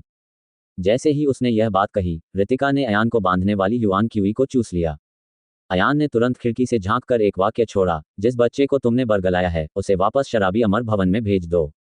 रितिका उदास होकर बिस्तर पर बैठ गई, लेकिन उसने अपनी आंखें घुमाई और हंसी। मैंने वादा किया था कि मैं इसे जाने दूंगी, लेकिन मैंने यह नहीं बताया कि कब। अयान, मैं उन्हें 10 साल के लिए फंसाने जा रहा हूँ। मुझे लगता है कि तुम्हें आज्ञाकारी होकर वापस आना चाहिए और मुझसे विनती करनी चाहिए। अयान नशे में धुत अमर मंडप में लौट आया। वह उस कमरे में गया जहां बच्चे सो रहे थे और पाया कि बच्चों का समूह अभी भी सो रहा था। उसने अपनी आंखें घुमाईं और पाया कि वहां काफी संख्या में ऐसे लोग थे। तभी उसे राहत महसूस हुई। उसने अपना सिर ऊपर उठाकर उस कोने में छोड़े गए राक्षसी आभा के धुंधले अवशेषों को देखा। वे बहुत पतले और लगभग अदृश्य थे। अयान पैर मोड़कर बैठ गया और चुपचाप इंतजार करने लगा। उसी समय उन्होंने 9 पवित्रता ब्रह्मांड कौशल को प्रसारित करना शुरू किया। इस तकनीक से शरीर को मजबूती मिल सकती है और मार्शल आर्टिस्ट में सर्वांगीण सुधार आ सकता है। एक पूरे चक्र के लिए 9 पवित्रताओं के पहले से 9वें स्तर तक परिक्रमा करने के बाद व्यक्ति अपनी शक्ति को और भी अधिक बढ़ा सकता है। ये वृद्धि व्यावहारिक रूप से असीमित थी। जब भी वह इसे प्रसारित करता, ये बढ़ जाता और इसके साथ ही उसका क्षेत्र भी बढ़ जाता। मार्शल आर्ट की पूरी दुनिया में ऐसी भयानक साधना तकनीक दुर्लभ थी। यहाँ तक कि स्वयं अयान को भी यह कल्पना करना कठिन लगा कि यदि वह कुछ न करे और केवल 100 वर्षों तक बैठकर साधना करता रहे तो वह किस प्रकार का विशेषज्ञ होगा। दुर्भाग्यवश यह विचार यथार्थवादी नहीं था। जब अयान अपने हृदय में कल्पना करते हुए अपनी मार्शल आर्ट का अभ्यास कर रहा था, तो उसकी अत्यंत तीक्ष्ण इंद्रियों ने हवा में एक हल्की राक्षसी आभा के उतार चढ़ाव को महसूस किया। अयान ने एक गहरी सांस ली, जिससे उसके दिल की धड़कन, सांस और रक्त का प्रवाह न्यूनतम हो गया और 9 शुद्धता ब्रह्मांड कौशल का परिसंचरण बंद हो गया। इस समय कमरा बिल्कुल अंधेरा था और वह एक अंधेरे कोने में वापस चला गया, जहां चांदनी भी नहीं आ रही थी। ऐसा महसूस किया जा सकता था कि राक्षसी आभा बहुत देर तक आसमान में लटकी रही, लेकिन नीचे नहीं उतरी। ऐसा लग रहा था कि राक्षस जाति अभी भी अत्यंत सतर्क थी। अयान बहुत धैर्यवान था और चुपचाप इंतजार कर रहा था। आधी अगरबत्ती का समय बीत जाने के बाद राक्षसी ऊर्जा अंततः फिर से निकट आने लगी। तभी छत के एक कोने में हल्की काली गैस दिखाई दी। तभी एक तंतु छत में घुस गया। इस विचित्र स्पर्शक ने छत को नष्ट नहीं किया, बल्कि उसमें प्रवेश कर गया, ठीक उसी तरह जैसे अयान ने शून्य पत्थर का उपयोग किसी चीज में विलय करने के लिए किया था। टेंटेकल को देखकर अयान का दिल तेजी से धड़क उठा। समुद्री दानव। वह तंतु बाहर निकला, बिस्तर पर पड़े एक बच्चे को लपेट लिया और उसे ऊपर खींचने ही वाला था। मूल वापसी का 6ठा स्तर। अयान ने राक्षसी आभा के अनुसार राक्षस जाति के दायरे का आकलन किया और चुपचाप खिड़की से बाहर निकल गया। फिर वह छत के चारों ओर चक्कर लगाने लगा। उसने रात्रि आकाश में एक ऑक्टोपस जैसा, किंतु ऑक्टोपस जैसा न दिखने वाला राक्षस तैरता हुआ देखा। इस चीज का सिर अतुलनीय रूप से बड़ा और गोल था। उसके सिर पर उभरे हुए उभार थे और 6 जोड़ी आंखें थीं जो उसके सिर, सामने के चेहरे और पीछे के सिर पर फैली हुई थीं। सिर के नीचे 8 तंतु थे।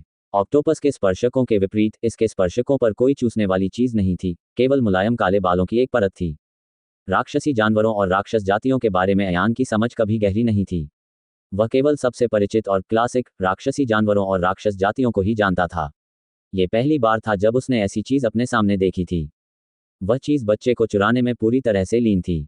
अयान ने 3 सेकंड तक उसे देखा, फिर उसे अचानक अयान का अस्तित्व महसूस हुआ। वो उस प्राणी ने एक अजीब सी चीख मारी और तुरंत ही बच्चे को अपने तंबू पर लिटा दिया और दूर भाग गया। ये प्राणी भागते समय आकाश में नहीं उड़ा, बल्कि तैर गया। उसके 8 स्पर्शकों ने एक घेरा बनाया और जैसे ही उसने अपना शरीर पीछे खींचा, वह कई 100 मीटर दूर तक भाग गया। अयान ने अपने युआन क्यू पंख फैलाए और तेजी से उसका पीछा करने के लिए अपने पंख फड़फड़ाए। राक्षस, तुम्हें आत्मसमर्पण कर देना चाहिए और पकड़ लिया जाना चाहिए। अयान के पंखों पर बिजली चमक उठी और वह कुछ ही दूरी पर दौड़ा और क्षण भर में राक्षस को पकड़ लिया। ये देखकर कि राक्षस बच नहीं सकता, उसने अपना एक तंतु उठाया और अयान पर भयंकर वार किया। ये स्पर्शक मूलतः बहुत नर्म था, लेकिन जब ये हमला करता था तो यह अत्यंत कठोर हो जाता था, एक तीखी तलवार की तरह। जब वह तंतु अयान की ओर बढ़ा तो उसमें वास्तव में हवा के टूटने की ध्वनि थी। अयान का इरादा इस वस्तु के विवरण का परीक्षण करने का था, इसलिए उसने ड्रैगन ब्लड सेबर निकाला। युआन क्यूई का उपयोग किए बिना उसने तेजी से वार करने वाले तंतुओं पर भयंकर वार किया। जब ड्रैगन ब्लड सेबर टेंटेकल्स पर उतरा तो एक चिंगारी फूट पड़ी, लेकिन वह टूटी नहीं। जब राक्षस को अयान की ताकत का एहसास हुआ तो वह भी चौंक गया। उसने जल्दी से अपने 4 पंजे उठाए और अयान पर हमला कर दिया। चारों स्पर्शकों के हमले बहुत सघन थे, जो भ्रम की तरह हवा को भेदते हुए अत्यंत तीव्र थे। अयान का दाहिना हाथ कांप उठा और युआन क्यूई विशाल कृपाण में उड़ेल दी गई। इस बार उसने अपनी मजबूत युआन क्यूई का उपयोग करके एक टेंटेकल को लगभग काट डाला। राक्षस ने एक भयानक चीख मारी और तुरंत भाग गया। चाहे वह थंडर के 9 परिवर्तन हो, 9 शुद्धता ब्रह्मांड कौशल, सूर्य देव तकनीक, उसकी बिजली अशिन कृपाण तकनीक, या उसके हाथ में ड्रैगन रक्त कृपाण, अयान द्वारा अभ्यास किए गए सभी मार्शल कौशल वे वस्तुएं थीं जो अभी अभी आंख दायरे में पहुंची थीं। ये चीजें दुष्ट राक्षसों के लिए सबसे अधिक निरोधक थीं। यदि वह एक ही वार से मनुष्यों पर 100% क्षति पहुंचा सकता है, तो वह राक्षसों पर कम से कम 15% क्षति पहुंचा सकता है। अभी भी दौड़ रहा है। अयान ने भौहें सिकोड़ते हुए फिर से राक्षस को पकड़ने के लिए दौड़ लगाई। उसके हाथ में तलवार कांपने लगी और राक्षस के माथे पर दबाव पड़ने लगा। राक्षस का पूरा शरीर भय से कांप उठा। जैसे जैसे उसका शरीर सिकुड़ता गया, वह एक अत्यंत कुरूप मनुष्य में बदल गया। मालिक, कृपया मेरी जान बख्श दीजिए। मैं दोबारा ऐसा करने की हिम्मत नहीं करूंगा। राक्षस आदमी हवा में घुटनों के बल बैठ गया और अयान के सामने झुक गया। अयान ने पूछा, आप वास्तव में कौन हैं? तुमने बच्चे को क्यों छीन लिया? यह ऐसी बात थी जिसे अयान समझ नहीं पाया। स्वर्गीय शैतान धर्म ने प्रजनन के लिए प्रतिभाशाली बच्चों को धोखा दिया था, इसलिए ये समझ में आता है। लेकिन इस चीज ने भोजन के लिए बच्चे को क्यों चुराया? तो फिर क्यों न किसी उच्च साधना क्षेत्र वाले मार्शल कलाकार को छीन लिया जाए? क्या उसे खा लेना अधिक लाभदायक नहीं होगा? राक्षस कुछ भी छिपाने की हिम्मत नहीं कर सका। वह जमीन पर घुटनों के बल बैठ गया और बार बार प्रणाम करने लगा। उसने उत्तर दिया, मैं एक युवा मनुष्य का रक्तसार चूसना चाहता हूं। उन्होंने अभी तक सभी प्रकार की मानवीय तकनीकों का विकास नहीं किया है। चाहे वह मार्शल आर्ट की नींव हो या रक्तसार की शुद्धता, वे सर्वोच्च हैं। तुम्हारी हिम्मत कैसे हुई? अयान दहाड़ कर चिल्लाया, क्या बाकी सभी बच्चे तुम्हारे कारण मर गए हैं? राक्षस ने जल्दी से अपना सिर हिलाया, नहीं, मेरी हिम्मत नहीं है। मैं उन्हें मरते दम तक चूसना बर्दाश्त नहीं कर सकता। मैं उन्हें अपने घर में रखता हूं और पूरे साल उन्हें खाने की तैयारी करता हूं। अयान ने राहत की सांस ली और कहा, मुझे वहां ले चलो। ठीक है, ठीक है, मैं विशेषज्ञों की बात सुनूंगा। राक्षस ने 3 बार और झुककर प्रणाम किया। जैसे ही उसने अपना सिर उठाया, उसने अचानक काले पानी से भरा एक बड़ा सा मुंह बाहर थूक दिया। अयान राक्षस के बहुत करीब था और राक्षस के 8 अंगों से उसकी रक्षा कर रहा था, लेकिन उसे उम्मीद नहीं थी कि राक्षस अपने मुंह से हमला कर सकेगा। इस बार वे एक दूसरे के इतने करीब आ गए थे कि उनसे बच पाना संभव नहीं था। अयान की छाती पर एक बड़ा काला दाग छिड़का गया। एक अप्रिय दुर्गंध और तीव्र तीखी गंध चारों ओर फैल गई। अयान को चक्कर आने लगा और उसका शरीर कांपने लगा। हा हा हा हा, राक्षस ने मौत से डरने वाला अपना पिछला रूप बदल दिया और तुरंत मुस्कुराया, बेटे, तुम दादाजी को कैसे हरा सकते हो? आपको दादाजी 8 भुजाओं वाले स्वर्गीय याओ के नाम के बारे में पूछताछ करने की आवश्यकता नहीं है।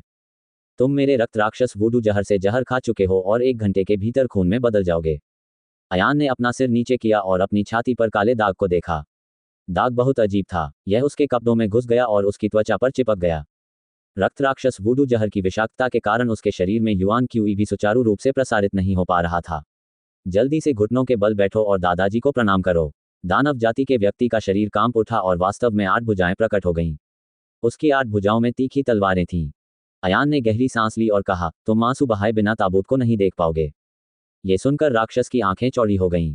उसने उत्सुकता से पूछा, बेटे, तुम मरने के करीब होने पर भी ऐसी बातें कहने का साहस कैसे कर रहे हो?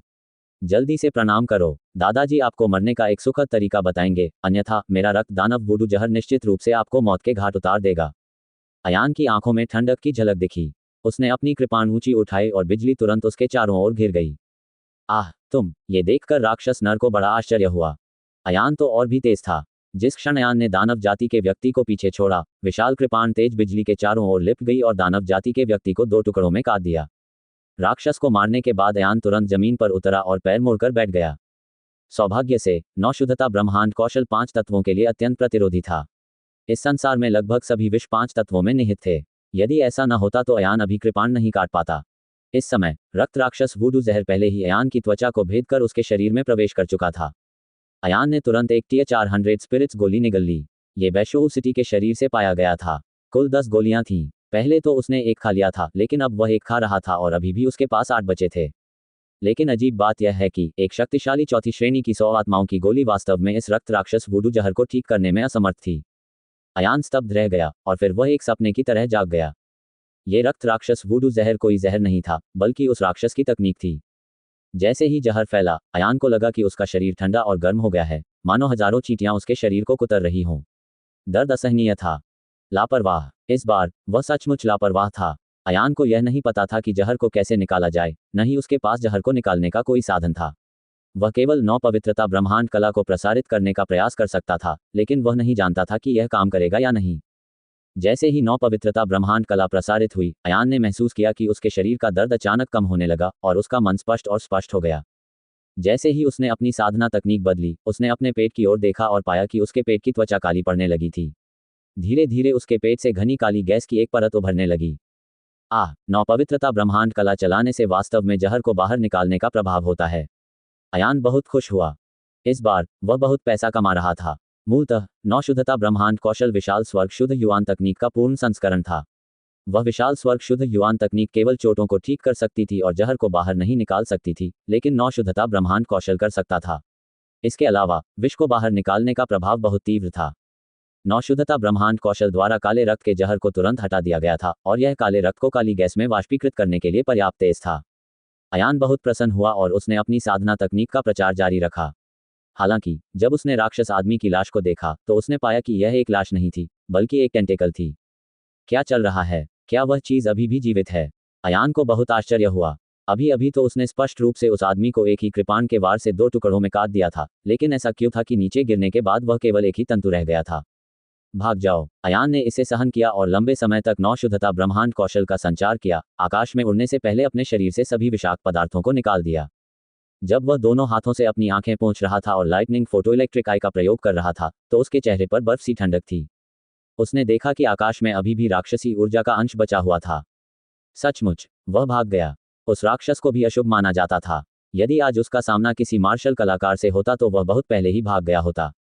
हालांकि उनकी मुलाकात अयान से हुई थी, जिसके पास लाइटनिंग मेरिडियन गुण थे। बिजली की प्रकाश विद्युत आंख स्पष्ट रूप से राक्षस जाति के मनुष्य के भागने के रास्ते को देख सकती थी। अयान ने अपने युआन क्यू पंख फैलाए और अपनी गति को सीमा तक बढ़ा दिया और तेजी से उसका पीछा करने लगा। सौभाग्य से राक्षस ने सोचा कि अयान निस्संदेह मर जाएगा, इसलिए वह अपनी जान बचाने के लिए भागा नहीं। इसके बजाय वह एक स्थिर गति से उड़ता रहा। क्षितिज पर प्रकाश की एक किरण दिखाई दी। जब सूर्य उदय होने वाला था, अयान ने स्वर्ग और पृथ्वी के संगम पर राक्षस को देखा। अयान ने दांत पीसते हुए अपना पीछा तेज कर दिया। राक्षस को भी महसूस हुआ कि युआन क्यूई का उछाल तेजी से उसकी ओर आ रहा है। वह पलटा और बोला, ये तुम हो? क्या आप सचमुच अभी भी जीवित हैं? मुझे उन 30 बच्चों का पता बताओ। अयान ने अपनी कृपाण उठाए और दौड़कर आगे बढ़ा। दादाजी आज तुमसे लड़ेंगे। मैं अभी भी यह विश्वास नहीं कर पा रहा हूं कि मैं, एक छठे चरण के मूल रिटर्निंग क्षेत्र का विशेषज्ञ जिसका उपनाम 8 बार स्वर्गीय यव है, आपको एक चौथे चरण के मूल रिटर्निंग छोटे चोर को पराजित नहीं कर सकता हूं। आदमी का शरीर कांप उठा और कुल 8 भुजाएं निकल आईं। उनमें से एक का हाथ टूटा हुआ था। इसके बाद बढ़ती हुई राक्षसी ऊर्जा फैल गई, जिससे पूरा संसार काली गैस से घिर गया। राक्षस पुरुष आगे आया और अयान के खिलाफ लड़ने के लिए 7 भुजाओं और 7 तेज तलवारों का इस्तेमाल किया। अभी भी उसे सौंपने से इनकार कर रहे हो? तुम मौत को दावत दे रहे हो? अयान का दाहिना हाथ कांपने लगा और ड्रैगन ब्लड सेबर भनभनाने लगा। ऐसा लग रहा था जैसे साफ आसमान में अचानक ड्रैगन की दहाड़ गूंज उठी हो। कृपाण की गड़गड़ाहट की ध्वनि मात्र से ही राक्षस पुरुष भय से कांपने लगा। अयान द्वारा अपनी क्यूई को सीधे विद्युत में परिष्कृत करने के साथ ही तीव्र बिजली ने तुरंत उसके पूरे शरीर को घेर लिया। अयान ने कृपाण से वार कर दिया। उसने पहले 7 तीखी तलवारें पीछे की ओर फेंकी और फिर एक कदम आगे बढ़ाया। एक चालाक कोण से उसने एक ही समय में राक्षस आदमी के 2 तंबू काट दिए। राक्षस इतना भयभीत हो गया कि उसकी आत्मा टूट गई। तुम कौन हो? पश्चिमी क्षेत्रों के मूल क्षेत्र के विशेषज्ञों में आप जैसा कोई कैसे हो सकता है? वह राक्षस पुरुष वास्तव में यह नहीं समझ पाया कि एक चौथे स्तर का मूल रिटर्निंग मार्शल कलाकार इतना शक्तिशाली क्यों था कि वह एक छठे स्तर के मूल रिटर्निंग मार्शल कलाकार की बांह आसानी से काट सकता था। हालांकि अयान को जो बात अजीब लगी वह ये थी कि राक्षस की जो 2 भुजाएं उसने काट दी थीं, वे वास्तव में कुछ बार हिली थीं और एक नई भुजा प्रकट हो गई थी। हालांकि जो हाथ शुरू में काटा गया था वह अभी भी टूटा हुआ था। कहो नहीं, अयान चिल्लाया। दादाजी, मुझे मत बताओ। दादाजी की 8 भुजाओं वाली दिव्य दानव तकनीक को देखो। राक्षस ने अपनी 7 भुजाएं ऊपर उठाईं और चिल्लाया।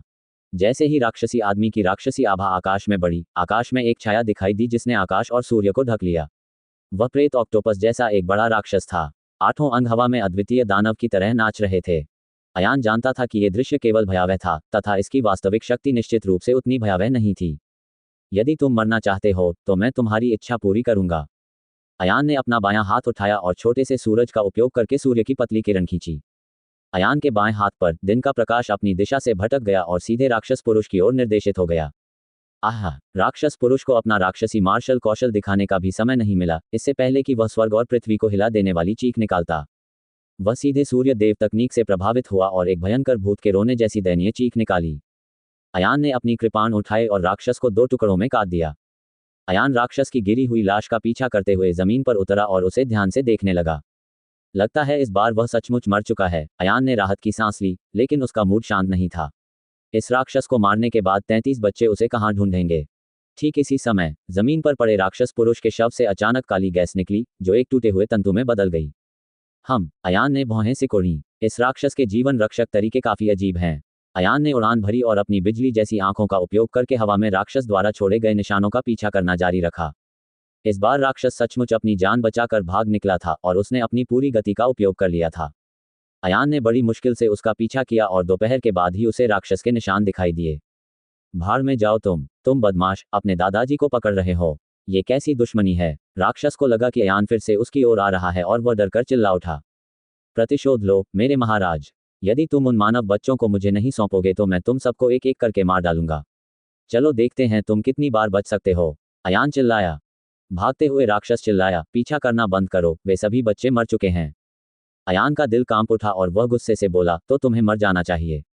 अगर मैं क्षितिज तक भी तुम्हारा पीछा करूं तो भी मैं तुम्हें हजारों टुकड़ों में काट दूंगा।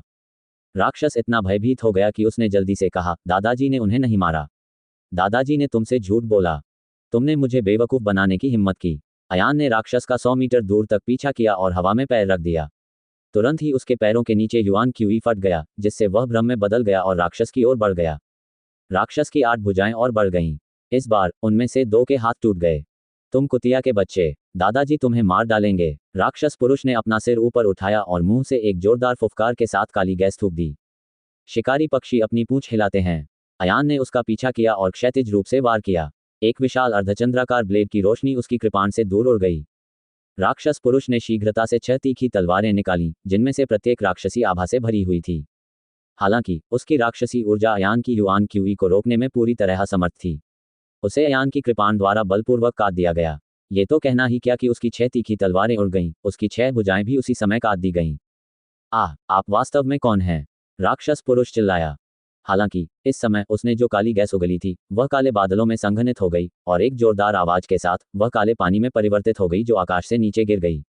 अयान पहले से ही छिपा हुआ था, लेकिन काले पानी से ढका क्षेत्र बहुत बड़ा था। यह 1000 मीटर लंबा था। यद्यपि अयान ने छाया सीढ़ियों का उपयोग किया था, फिर भी वह ढके हुए क्षेत्र से बच नहीं पाया था। वह काले पानी में भीग गया था। अच्छा नहीं है, ये फिर से रक्त राक्षस वुडू जहर है। अयान का दिल बैठ गया। इससे पहले कि वह जहर से पूरी तरह क्षत विक्षत हो जाए, उसने समुद्र में जाने के लिए एजियो ड्रैगन स्ट्राइक का इस्तेमाल किया। राक्षस पुरुष ने अभी अभी 6 नई भुजाओं को जन्म दिया था, जब वह इतना भयभीत हो गया कि उसने अपनी तीखी तलवार पकड़ ली और अयान पर वार कर दिया। 1000 पूंछों से वार।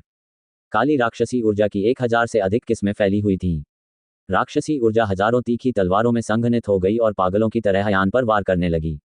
अयान ने अपने हाथ में एक विशाल कृपाण पकड़ी और अतुलनीय रूप से शक्तिशाली एजियो ड्रैगन समुद्र में उड़ गया। इसने राक्षसी ऊर्जा तलवारों की घनी वर्षा पर प्रभुत्व स्थापित कर लिया। उसने सभी तीखी तलवारें तोड़ दी और एक कृपाण निकालने के लिए अपना हाथ घुमाया।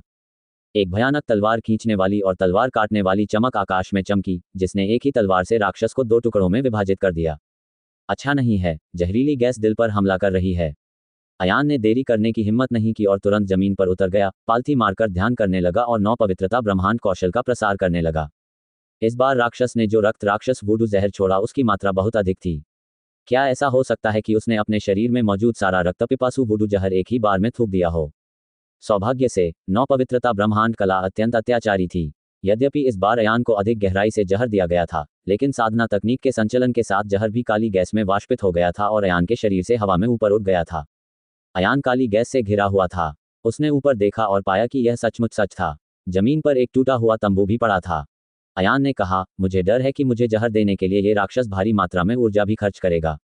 वह ज़्यादा दूर तक भागने में सक्षम नहीं होगा। इस बार अयान ने 1 घंटे तक अपनी पूरी ताकत लगाई और अपने शरीर के सभी विषाक्त पदार्थों को साफ करने से पहले 2 चक्रों के लिए 9 शुद्धता ब्रह्मांड कला का संचार किया। फिर वह आकाश में उड़ गया और उनका पीछा करना जारी रखा। हरामी, मैंने तुमसे पहले ही कहा था, मैं तुम्हें मार डालूंगा, भले ही मैं क्षितिज तक तुम्हारा पीछा करूं। अयान की आंखों में बिजली चमक उठी और वह राक्षस जाति के आदमी के भागने का रास्ता साफ देख सकता था। कुछ देर तक पीछा करने के बाद आसमान में अंधेरा छा गया और अयान भी एक अपरिचित प्राचीन जंगल में पहुंच गया। उसने सबसे पहले नक्शा खोला और उस पर नजर डाली। ये पुष्टि करने के बाद कि यह स्थान पश्चिमी क्षेत्रों के पुराने मार्शल आर्ट राक्षस के प्रभाव का क्षेत्र नहीं था, उन्होंने थोड़ी राहत महसूस की और जंगल की गहराई में उसका पीछा किया। यहाँ का परिदृश्य मध्य मैदानों से बहुत अलग था। राक्षसी जानवरों और राक्षसी जातियों की प्रजातियां और संख्याएं केंद्रीय मैदानों की तुलना में 10 गुना कम थीं, और शायद 10 गुना से भी अधिक। मूलतः धीरज सम्राट और स्वर्गीय दाओ ओल्डमैन प्रभारी थे, इसलिए राक्षसों ने बड़े पैमाने पर भागने की हिम्मत नहीं की, इसलिए वे पश्चिमी क्षेत्रों में बड़ी संख्या में निर्वासन में चले गए। ये सोचकर अयान को लापरवाही बरतने की हिम्मत नहीं हुई, इसलिए वह अनावश्यक परेशानी से बचने के लिए सावधानी से आगे बढ़ गया। कुछ सौली का पीछा करने के बाद वह पहले से ही इस अजीब जंगल में गहराई तक पहुंच गया था और उसने महसूस किया कि उसके सामने बड़ी मात्रा में युआन क्यूई और राक्षसी ऊर्जा में उतार चढ़ाव आ रहा है। कितने लोग? अयान ने आगे संपर्क नहीं बढ़ाया। उसने एक क्षण सोचा और अपना रूप थोड़ा और बदल लिया। इससे पहले उसने केवल अपनी आंखों और मुंह के हिस्से बदले थे, लेकिन जो लोग उससे परिचित थे वे अभी भी उसे एक नज़र में पहचान सकते थे। इस बार वह थोड़ा बदल गया था, जिससे उसका रूप पश्चिमी क्षेत्रों के मानव चेहरे की विशेषताओं के समान हो गया था।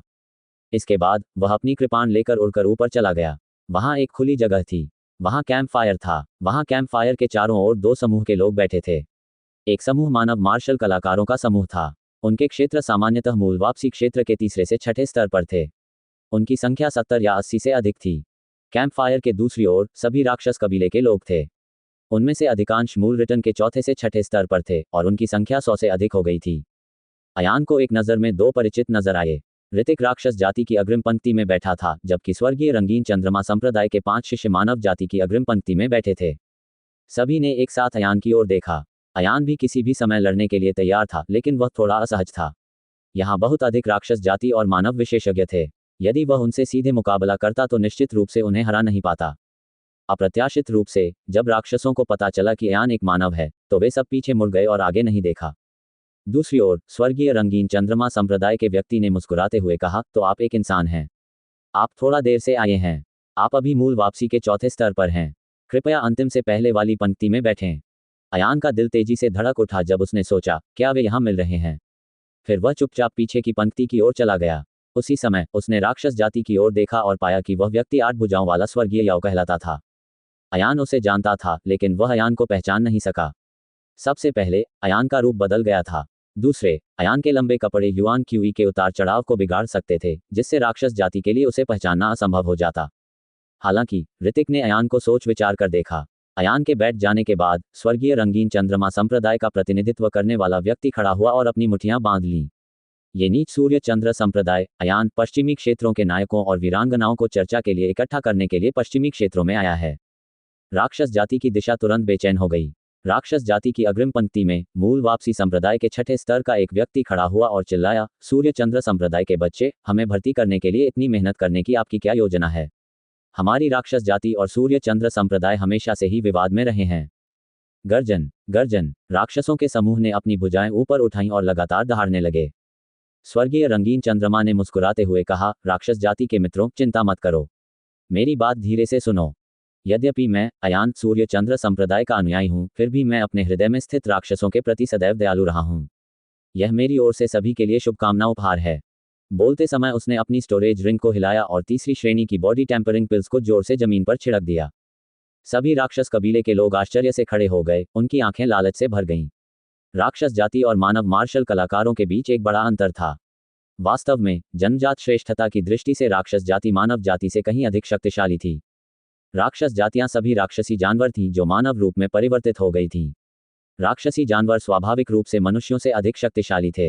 ये कहा जा सकता है कि एक ही क्षेत्र में समान प्रतिभा और शक्ति वाले मनुष्य निश्चित रूप से राक्षस जातियों के बीच लड़ाई जीतेंगे। ये बात आमतौर पर स्वीकार की गई। बेशक मानव प्रतिभाएं इस श्रेणी में नहीं थीं। हर जाति में प्रतिभाशाली लोग होते थे और प्रतिभाशाली लोग असाधारण अस्तित्व वाले होते थे। हालांकि मानव जाति का लाभ यह था कि कीमिया, कलाकृतियों की ढलाई और गहन संरचनाएं ऐसी सभी चीजें थीं जिन्हें राक्षस जाति कभी नहीं सीख पाती। इसलिए जब राक्षसों ने उन शरीर को ठंडा करने वाली गोलियों को देखा तो वे सभी मुस्कुराए। जहां तक मानव मार्शल कलाकारों का प्रश्न था, वे सभी ईर्ष्या से भरे हुए थे। जल्दी करने की कोई जरूरत नहीं है। स्वर्गीय रंगीन चंद्रमा संप्रदाय के व्यक्ति ने अपनी भंडारण अंगूठी को फिर से हिलाया और तीसरी श्रेणी की क्यूई संघनन गोलियां जमीन पर गिरा दी। उन्होंने कहा, ये हमारे साथी मनुष्यों के लिए हैं। ये देखकर मानव मार्शल कलाकार बहुत खुश हुए और उन्होंने स्वर्गीय रंगीन चंद्रमा संप्रदाय के लोगों को धन्यवाद दिया। अयान ने मन ही मन कहा, कितनी बड़ी रकम है। इतनी सारी गोलियां होने के कारण ये निश्चित था कि यह नकली अयान उन्हें स्वयं नहीं निकाल पाएगा। ऐसा प्रतीत होता है कि इस बार उनके कार्यों को स्वर्गीय रंगीन चंद्रमा संप्रदाय का समर्थन प्राप्त था। स्वर्गीय रंगीन चंद्रमा संप्रदाय के व्यक्ति ने अपनी मुट्ठियां बंद करके राक्षसों से कहा, मैं प्रतिभाशाली नहीं हूं। मैंने हमेशा पश्चिमी क्षेत्रों में राक्षसों की शक्तिशाली प्रतिष्ठा की प्रशंसा की है। मैं लंबे समय से मध्य मैदानों में पश्चिमी क्षेत्रों के राक्षसों की प्रशंसा करता रहा हूं। हे सब लोगों, राक्षस जाति की शक्ति स्वर्ग तक पहुंचने वाली है। मैं, अयान, अपनी हीनता पर शर्मिंदा हूं। मैंने सोचा था कि मैं भाग्यशाली होऊंगा कि एक दिन मैं सभी का सुंदर व्यवहार देख सकूंगा। ये सुनकर राक्षसों के चेहरे खिल उठे और वे मन ही मन बहुत प्रसन्न हुए। राक्षस जाति की अगली पंक्ति में बाघ की पीठ और भालू की कमर वाला एक आदमी खड़ा हुआ और बोला, अरे भाई ध्रुव, आप बहुत विनम्र हैं।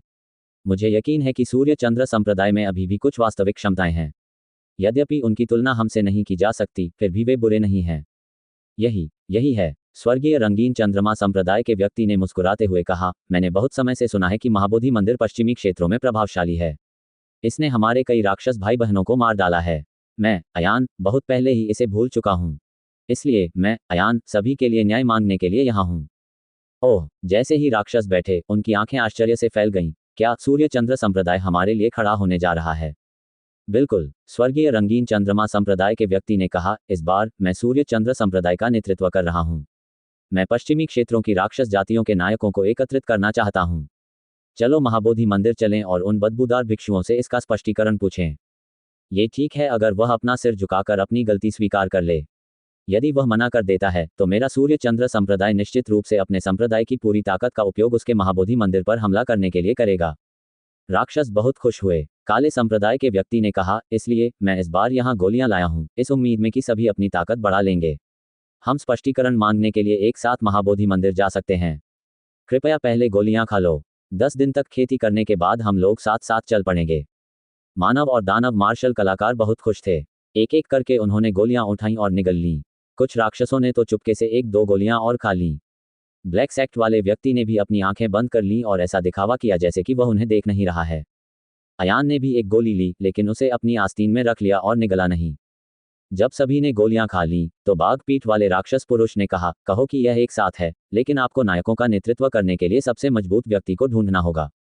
यद्यपि आप सूर्य चंद्र संप्रदाय का प्रतिनिधित्व करते हैं, आप एक भी शब्द नहीं बोल सकते। कुछ गोलियां तुम्हें बॉस बना देंगी।